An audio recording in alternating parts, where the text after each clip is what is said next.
નક્ષત્રવન, નક્ષત્રાવૈન, દીવ, પ્રકૃતિ, સંસ્કૃતિ અને જીવનનું પ્રેરણાદાયક દર્શન.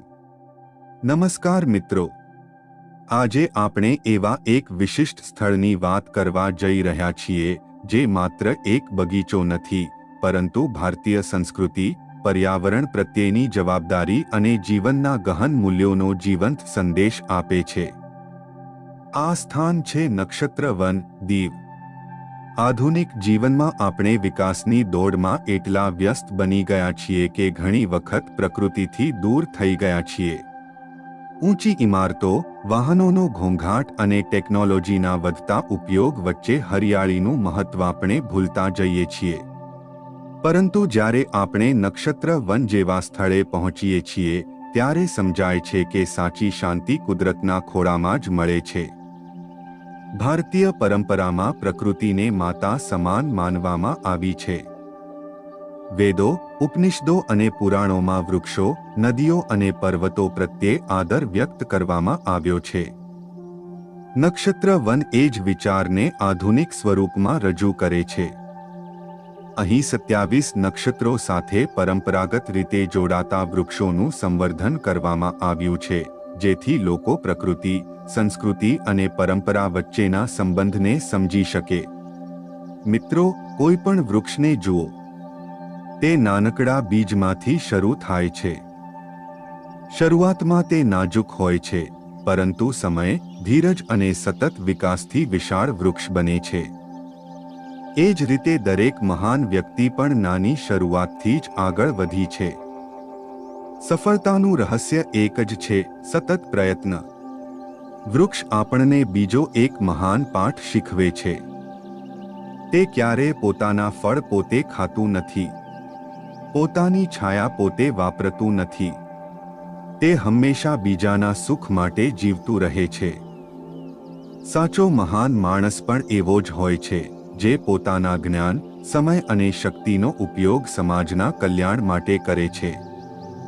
નક્ષત્રવનની હરિયાળી વચ્ચે ચાલતા ચાલતા મનમાં એક પ્રશ્ન ઊભો થાય છે: જો વૃક્ષો બોલી શકતા હોત તો કદાચ તેઓ આપણને કહેતા, અમને કાપશો નહીં, અમને ઉહેરો. કારણ કે તમારું ભવિષ્ય અમારા શ્વાસ સાથે જોડાયેલું છે. આજે સમગ્ર વિશ્વ પર્યાવરણના પડકારોનો સામનો કરી રહ્યું છે.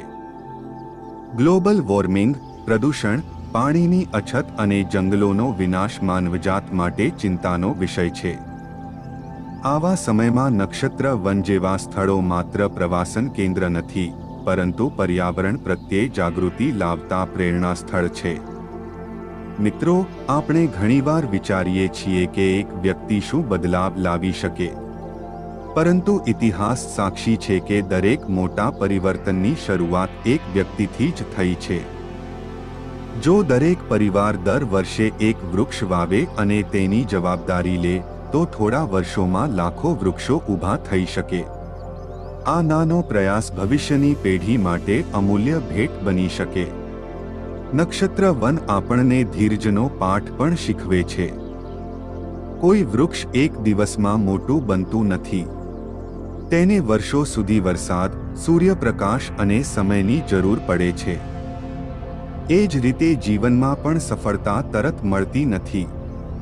સતત મહેનત, શિસ્ત અને સકારાત્મક વિચારોથી જ મોટા સપનાઓ સાકાર થાય છે. પ્રકૃતિનો એક સુંદર નિયમ છે: જે આપો તે પાછું મળે.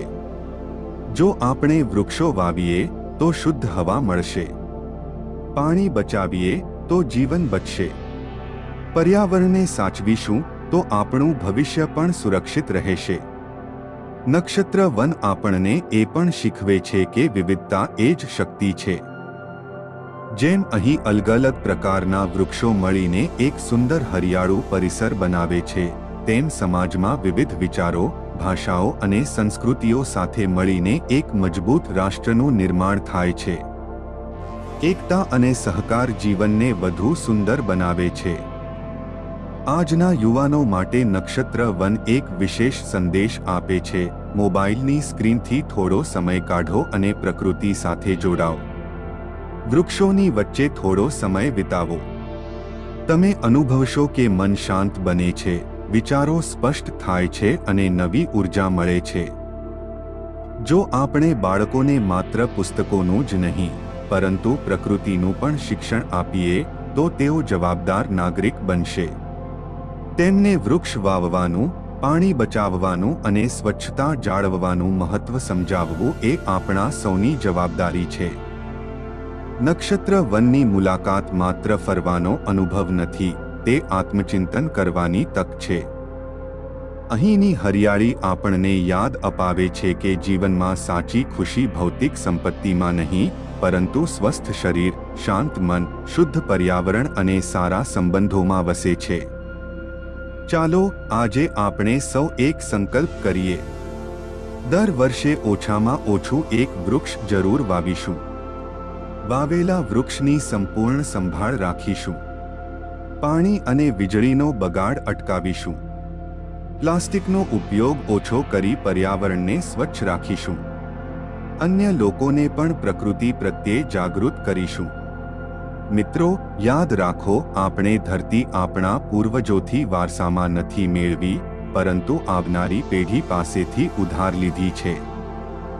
તેથી તેને વધુ સુંદર, વધુ હરિયાળી અને વધુ સ્વચ્છ બનાવીને આગળ આપવાની જવાબદારી આપણી છે. જો જીવનમાં ક્યારેય દીવ જવાનો અવસર મળે તો નક્ષત્ર વનની મુલાકાત જરૂર લેજો. કદાચ ત્યાંનું એક વૃક્ષ તમને એવો જીવનપાઠ શીખવી જાય જે કોઈ પુસ્તક પણ ન શીખવી શકે. ચાલો પ્રકૃતિને પ્રેમ કરીએ, વૃક્ષોને બચાવીએ, પર્યાવરણનું રક્ષણ કરીએ અને હરિયાળા ભારતના નિર્માણમાં પોતાનો ફાળો આપીએ. એક વૃક્ષ 1000 શ્વાસનું રક્ષણ કરે છે. એક સારો સંકલ્પ આખા સમાજનું ભવિષ્ય બદલી શકે છે. ધન્યવાદ.